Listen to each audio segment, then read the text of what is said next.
In this Grasshopper tutorial, I want to show you how you can model a parametric bench in Grasshopper. And here you can see that I can change the form of this bench by changing the sections, and the result will change. So basically this tutorial will be modeling a parametric bench in Grasshopper and seeing the results, so we can change the sections, and after changing that we can make the solids and produce the bench.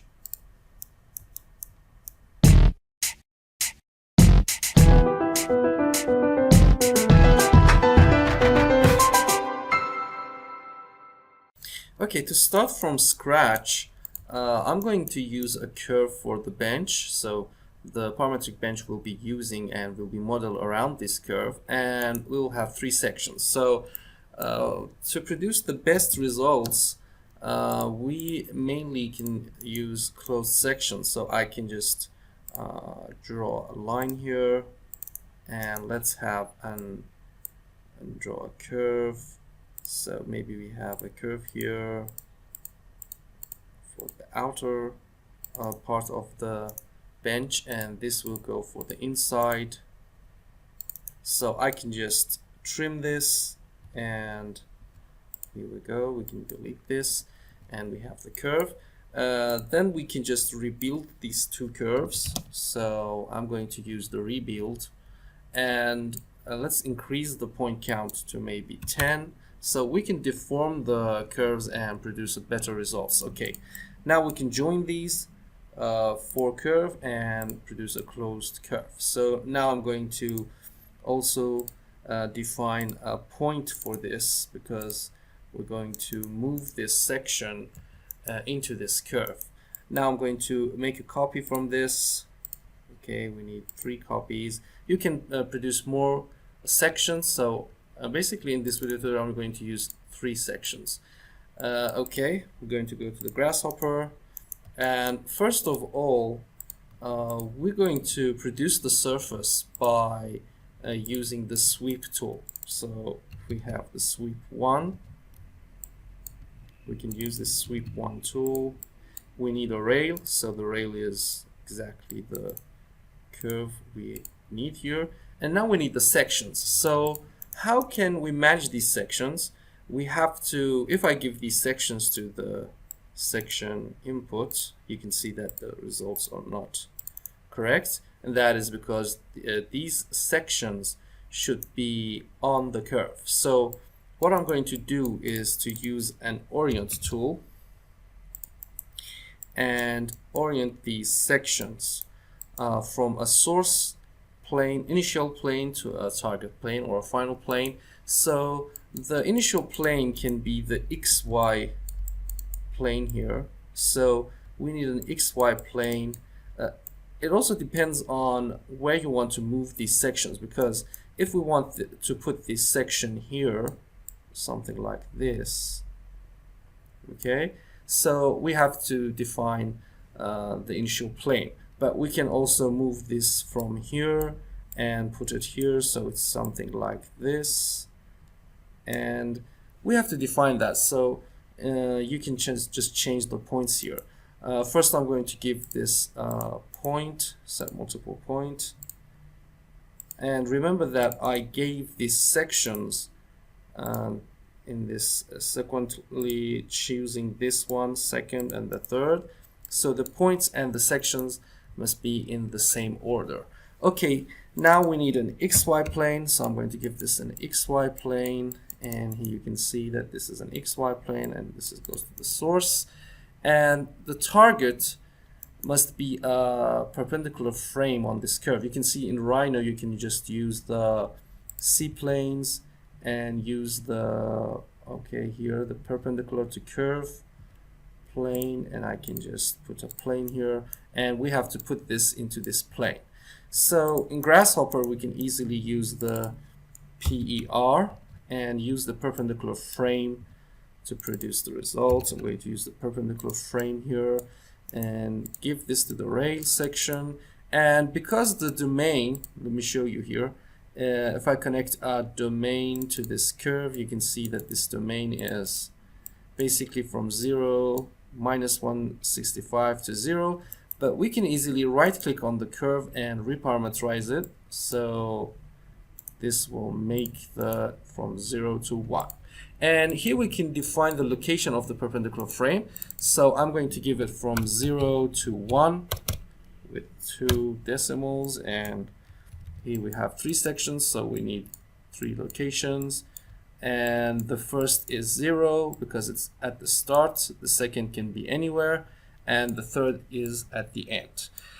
So this is how we can produce the target or the final plane, and we just put them here, and you can see how easily those sections will convert from the ground onto the curve. And now we can give this to the sections, and here it goes. So you can see that the results can be just you can change that by just simply moving these points, and maybe we need a seat here, so we can check it out. This is the back part of it. We can also produce a seat here, maybe. And the last section, we can change it here. We can just move this forward, maybe move this up a little bit and make this also a section. So this will convert it to this, and you can change and play with these points, and it depends on your design. So I'm going to just show you here, okay?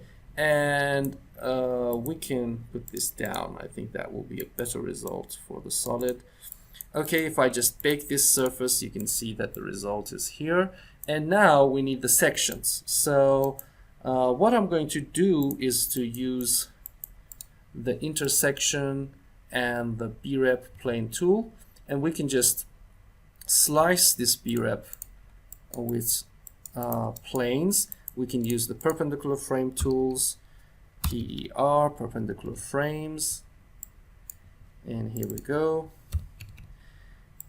I'm going to explain more about this in the course, so we will have multiple sections, and play on the rail on the sections. So basically this tutorial will just show you how you can model the parametric bench. Okay, we can give this to the rail and produce maybe 30 perpendicular frames on the curve, and now we can just slice this with these frames. Okay, and just turn this off.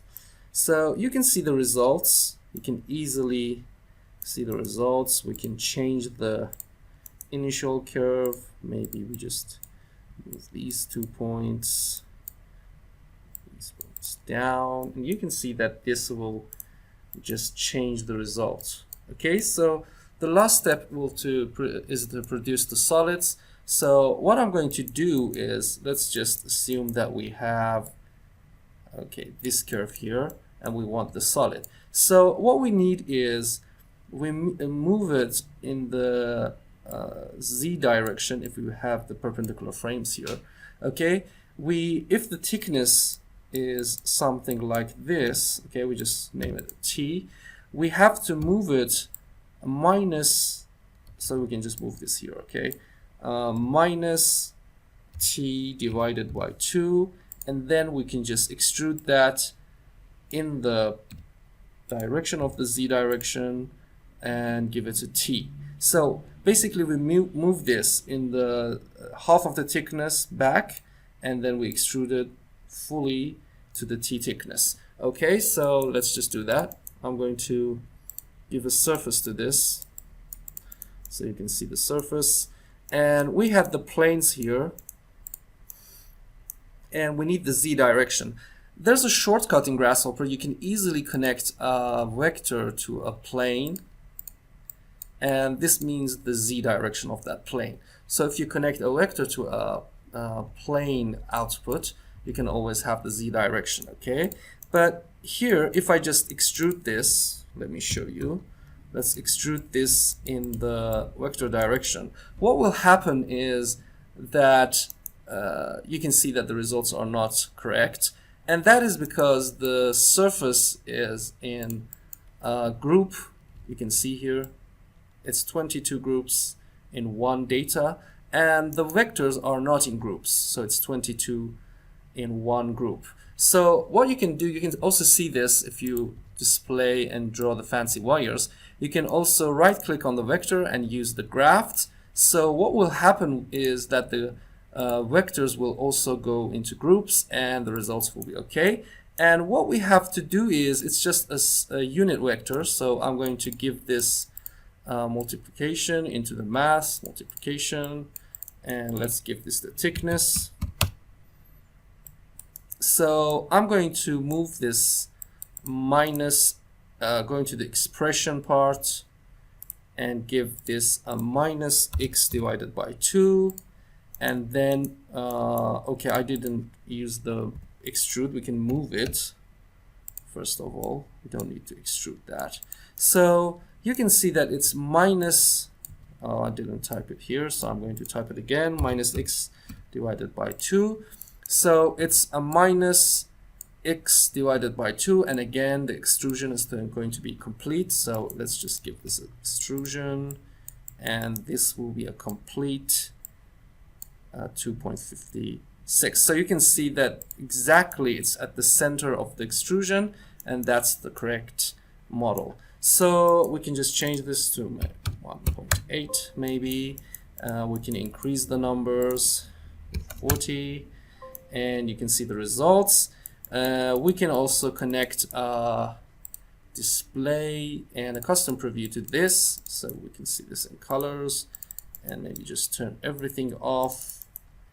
And let's just connect a swatch, a color swatch. So we can change the color and see the results. Okay, whatever color you want. And now you can see that if I change these sections, you can also play with the points, but let's just change this center. Okay, we can just move this, and perhaps you can see that these will change here, and we have a more depth. And we can also convert this to a polyline. So if you want that, you can easily just put these in curves. Okay, we have to convert this to polylines, but I guess I have to draw them here.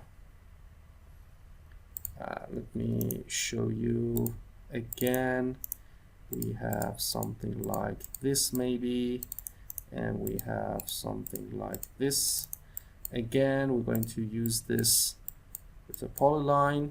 So let's just connect those and give this. Okay.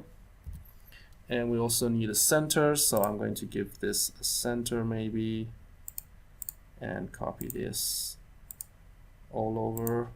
And now we can easily convert this. So let's just turn this off, maybe by just going to the sweep, right click and disable this. Okay, the sections will be these ones, so I'm going to set it here, and the points will be here exactly.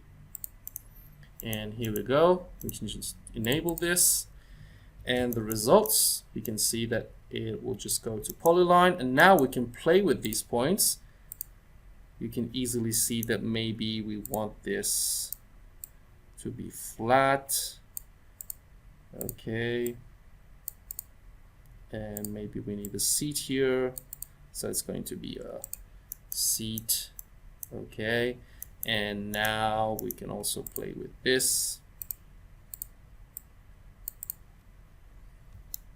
Okay, maybe we just put this back or something.